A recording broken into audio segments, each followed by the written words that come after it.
Are you capturing your process? Now, as a brand photographer, videographer, and strategist, after a session with a client, I am instructing them to keep capturing their process and content for their brand.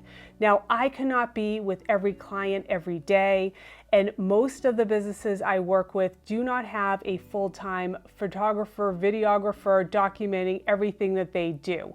I myself do not have a photographer and video crew with me to document what I do. And that's why when I'm out on location, I am collecting content continuously, and I wanted to share some of the best practices, tips, tricks that I do so that you can do the same for your creative business. And the first is when you're starting out as a beginner doing this, you're so in your business that the first thing is to start thinking about what would a consumer, a future customer, my audience, my community, what would they want to see? And most of the time, the first thing to start off with is some behind the scenes action that's happening in your workshop, your shop, your office. Those pieces of information and those pieces of content always perform so well, and people love to see what you're up to.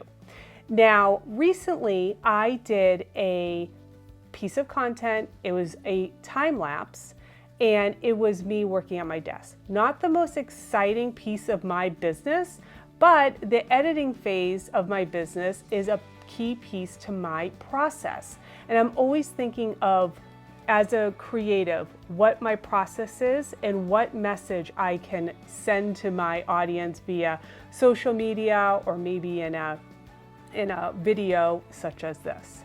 So time lapse is kind of where I always tell my clients to start off with. And why I do that is because, one, they do not have to talk to camera, which everyone's afraid of at first. They do not have to make sure that they're in a perfect lighting situation, their outfit's great. They don't have to be forward facing. A time lapse is great because it shows a little bit more of your environment behind the scenes, what your space is like, but it's also speaking to what you do as a profession and your company. So this was a fun little piece of content I created. I was working at my desk editing, but I wanted to speak to maybe my turnaround time, because if I had a fast turnaround time, maybe I could talk about a deadline, maybe I could talk about the editing software that I use, but I wanted to just capture a little piece of content at my desk, and this is what I did. Now, in the beginning, you may not have a tripod, and that's okay. You have to just be a little bit more crafty with how you're going to set up your phone. So I had this box, it's a new drive that I recently got, on my desk. And my tripod was in a different part of my room. So I decided just to take the box and put it as far as I could on my desk. And with my phone, I was simply just going to prop up my phone. Now, this is a great scenario wherever you are if you want to create a time lapse and you have a bookshelf kind of far away, or you have a bigger desk and you could just prop up with a box. You could also use a stack of books and just prop up. You want to make sure it's not leaning back this way or going too far forward. You kind of want to make sure it's parallel to what you're doing. So that's why the box worked so well. Now, for this specific piece of content, since I wanted to show the mouse and that's low on the desk, I use this trick where I use a lot for different, applications, but I actually rotate the phone so that the camera is actually at the lowest, it's in the foreground. So whatever you're filming is in the foreground, the lower third of the actual video. So then I propped up my phone. I turned it on, went to the camera, slid all the way over to time lapse and clicked on time lapse, and then just went about my editing, went through maybe like 10 images and then stopped. And now I have this little piece of content where I can talk about my turnaround time, gear, editing, maybe a new project that I'm excited to launch. So this is a great way to kind of utilize that time-lapse tool.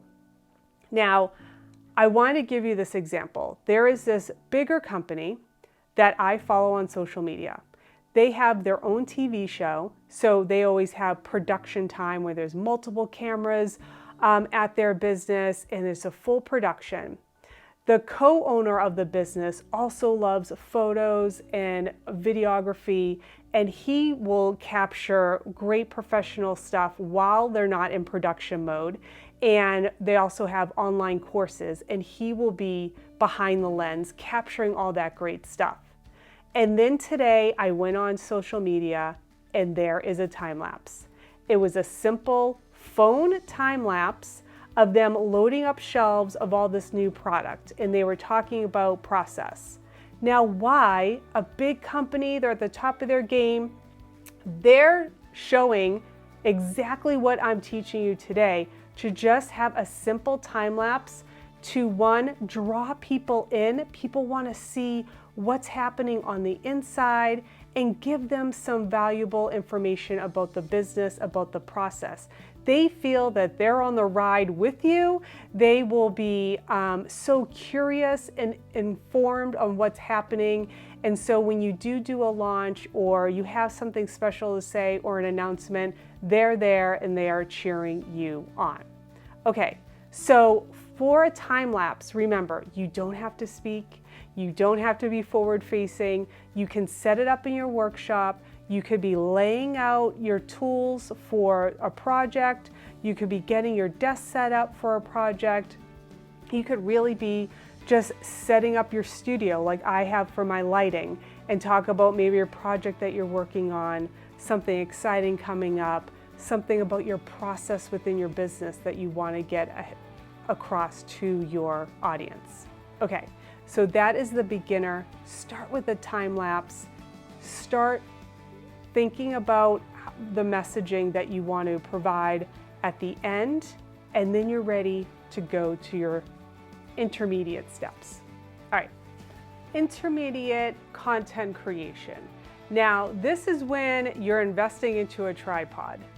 And there are so many options out there that if your business is a photographer, a videographer, then you can invest into very nice tripod and equipment.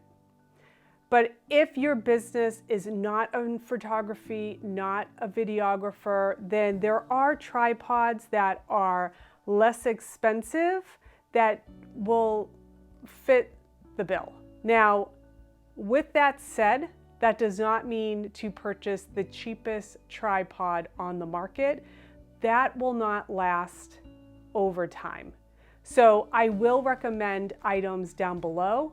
I will show you what I use, but keep in mind that you do not have to pay hundreds and hundreds of dollars for a tripod if this is not your business of, you know, creating content for others, etc. So with that said, you want to start thinking about a tripod. And why a tripod is good when you're getting into that intermediate level is that you can now place your phone at a further distance and not have to worry about, do I have a bookshelf there? Do I need to move a chair over there? There's so many kind of MacGyver ways to set up your phone, but now with a tripod, you can really be intentional about the height and where you want to place it. So that's why a tripod's always great.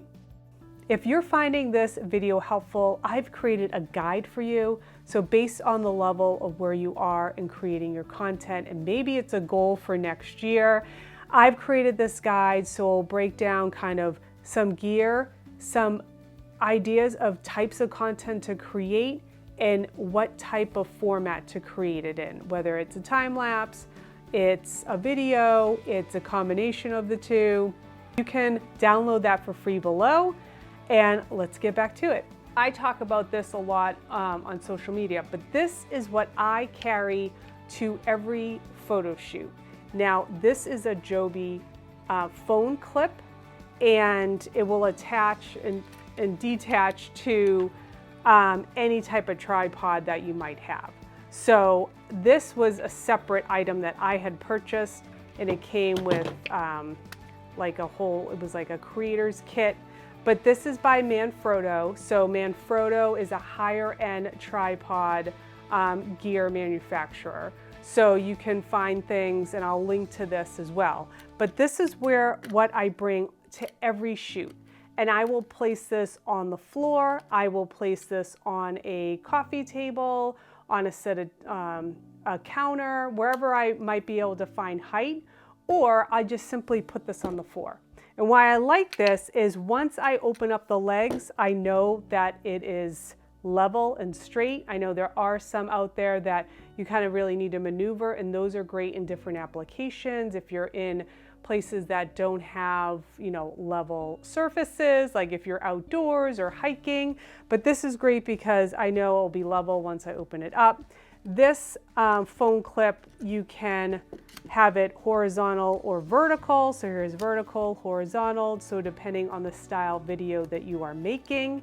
And you're simply just attaching the phone, setting it up, and then I can find time lapse, set this up, and I can go about the photo shoot. It's really simple, fast, and I don't disrupt the photo shoot. And this is how I can then, when I'm on social, show a behind the scenes clip with the time lapse. So this is my go-to setup when I'm going out on location for a session and I want to create that great behind the scenes. Now I can simply switch to video and do a quick video introduction to where I'm going. So this is a kind of where I am with setting up my behind the scenes on location. And when you're intermediate, you're also thinking about lighting. And if you're indoors, then you want to find the biggest source of natural light that you can. So that's a sliding glass door, that's a huge window. If you can get outside, that's great. But if your workspace is inside and you want to capture some on-camera video, then you want to source that great natural light. The other tripod, so once you're getting into a larger size tripod, this is another one that I have. This is also considered like an air stand. This is Manfrotto as well, but I will link to another like larger size tripod. You can now put this at a further distance, so then you can capture more of your environment, especially when you're doing those time-lapse videos. So a tripod, when you're investing in that, that's what you're going to be thinking of. Like, okay, now I can pull back a little bit more. Instead of always having the phone at arm's length, you can now back it up and get more of your environment. So that's always nice. So with the intermediate content creator, you're now thinking about getting in front of the camera. And I know it's scary. So I always suggest maybe doing a 10-second, a 30-second video that's just going to go to stories, and that will disappear in 24 hours. Keep this in mind. You are going to take a lot of takes, and that's okay. You only need one, and you can delete all the rest. I still take many takes, and as you're doing it, it will get easier. And the more you do it, your messaging will tighten up as well. You'll get a sense of how much you can say within the allotted time for an Instagram story, for example. So you want to make sure your lighting is great. So if you can find natural light, that's going to be your best friend. If it's outdoors, even better. And then you do not have to do an introduction of who you are every single time. If you're doing it every day, especially, you can just simply say, "Hi, Nicole here," and then go on to your message. You're always getting new followers, new community members, new audience followers. So you want to always, every once in a while, just say who you are, maybe do an introduction. So I want to give you some examples of things that you could be talking about. You could be talking about a new product. You could be talking about a part of your process. You could be talking about a current project they're working on and the goals, and then share some images, or maybe it's supporting a post that you made. So maybe you posted some new products. Now you're doing a supportive story, and in your post you can talk about, check out my stories for more information on this project, and then people can go to the stories and hear you and see you talk about that new project and who it's for, maybe some new things you worked on, if it's new materials, a new technique, so many things. Okay, so I want to give a pro tip for the intermediate, once you're kind of in that intermediate zone. You may be a little scared to get in front of the camera, and I'm telling you, it gets easier every time you do it. But there is a new feature in Instagram that I wanted to call out, because it really is a great bridge between only doing time lapses to now doing video. And it's called the voiceover. Now, if you are capturing a video, let's say you just set up all your workspace with all the tools and materials, and you're about to jump into the new project, and you wanted to just do a nice sweeping video of all that's on your surface. You can now use that video in stories, or do a reel, for example, and when you choose music, there is an option to do a voiceover. And why I recommend doing the voiceover is because it's your voice, so you're bringing that human connection to the content. Hi, Nicole here. I've been working with businesses for over a decade, capturing all their visual branding needs from photography, videography, and strategy. But did you also know that I love sharing all the knowledge that I've learned along the way through mentorship for other photographers, business owners, through coaching, and through education? Thanks for being here, and check out the caption to learn all the ways that we can work together. Have a great week. Okay, so 2 tips here. 1, the voiceover is great because you don't have to be forward facing and be smiling at the camera. And 2, use the caption function so that your words are scrolling, because not everyone can listen, and you want to be able to get your message across. Otherwise, they're just looking at the video, they're just looking at your pan of all your tools and equipment and everything laid out, and they don't have context. So keep those 2 things in mind. And that is a great bridge. And you can still do that every once in a while, but once you're in that intermediate zone as a creator, you want to try to, at least once a week, have a forward-facing video so people can connect with you, see what you're doing, and having those videos is a key piece to that puzzle. Okay, on to the advanced creator. Here we go.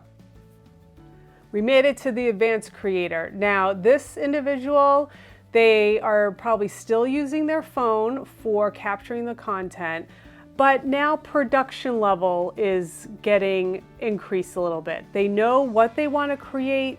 They understand the messaging behind it and what they want to say once it's posted. That's a big learning curve in the beginning. Just capturing the content is one thing, but then understanding how to use it is a whole other ball of wax. So once you're at the advanced stage, you understand how you're going to use it, and now production is the next challenge. You might still be using your phone, and that's okay. That's where I started too. But lighting and audio become the next big hurdle to tackle. And luckily, there's amazing products on the market that make this easier. So for lighting, now you can still stick with that natural light. That's going to be amazing. Many times people are going to the ring light. You'll see a lot of ring lights on the market, and that could work as well. Now, I'm a professional photographer and videographer, so I do have video lighting, but the key is getting an LED light, and that will have a daytime setting on there, and that gives you kind of that natural light wherever you go. So if you can only record at night and you don't have natural light to work with, then an LED light is going to be your friend if you want to do some more video. Now, you're still going to create time lapses. You're going to be on camera talking to your audience, and maybe now you're going to tackle photos. So this could be portraits of people in your office or on your team. It could be portraits of yourself. It gets really tough to take your own portrait in that manner, but if you need something in between a professional setting, it's something that's definitely doable. So you still have a tripod, you're still using your phone, and I'm still using this setup as well. But now we're going to talk about audio, because when we are using especially a bigger tripod, and we are going across the room and setting it up, and then now we're walking back and we want to talk about maybe all the new products that are in the store, or you just set up your workshop space and you want to talk about when people are coming to your workshop, or maybe you're thinking about starting a YouTube channel and you don't want to be up close, but you want the camera back further, like this setup. I recommend the Rode Wireless Go system. Now I am using it currently, so I have a lapel mic on, and this is how small the Rode Wireless Go mic is. And if you are using the phone, you will have an adapter to the phone, and you will be plugging in the transmitter and the transponder together here, and you would be plugging this into the phone, and your audio is amazing. You can have this set all the way to the back of the room, and you have your lapel mic and your mic attached to you, and you're talking and it's picking up. It's not dropping off anymore. So this is definitely a go-to if you're now giving more instructions, talking to your clients, doing maybe a YouTube video, maybe you're doing an online course. This would be the way to go to get that audio up to level. Now, what you're seeing here is that I'm recording my audio separately, and that's when you're really getting advanced and want your audio separate, because I'm also using a professional camera as well. That's a whole other ball of wax. If you're using your phone, we're upping our game on audio. We're still using the Rode Wireless Go mics, and it makes a world of difference. So now you're armed with all the levels of creating that content. So I'm going to outline all the gear down below. Okay, so if you loved this video, then you'll love this next one. I'm diving deeper into this whole audio system. So if you are in that advanced category and you're thinking about upping your game on audio, this video is for you. I'll see you over there.